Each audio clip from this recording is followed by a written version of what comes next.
অন্যের ব্যক্তিগত বিষয় নিয়ে খোটাখুটি করো না, এরকম স্বভাব আমাদের অনেকের আছে না নাই? অনেকে দেখবেন যে অনেকের প্রাইভেট বিষয় নিয়ে খোঁচাখুচি করতে সে বড্ড মজা পায়। আছে এরকম? এটা হারাম। আওয়াজ করে বলুন, এটা কি? ওয়ালা তাজাসসু, গোয়েন্দাগিরি করো না।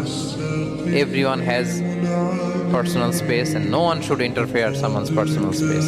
কেউ কারো পার্সোনাল স্পেসে ইন্টারফেয়ার করা যাবে না। প্রত্যেকের একটা প্রাইভেট এরিয়া আছে, প্রাইভেসি আছে। দেখেন ইসলাম প্রাইভেসিকে কত গুরুত্ব দেয়। প্রত্যেকের প্রাইভেসিকে ইসলাম কত গুরুত্ব দেয়। কারো প্রাইভেসির মধ্যে ইন্টারফেয়ার করা এটা ইসলাম পছন্দ করে না। এজন্য খবরদার, কারো ব্যক্তিগত কোনো ইস্যু নিয়ে আমরা নাক গলাতে পারবো না। কারো মোবাইল ধরে মোবাইলের গ্যালারি চেক করা, কারো ইনবক্স চেক করা, কাউকে না বলে কারো চিঠি পড়ে ফেলা, উকি মারা, আড়ি পাতা, এগুলো হারাম। এগুলো কি? এরকম সব আমাদের আছে না নাই?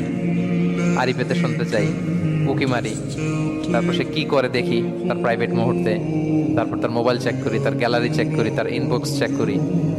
এই দায়িত্ব ইসলাম আমাদেরকে দেয়।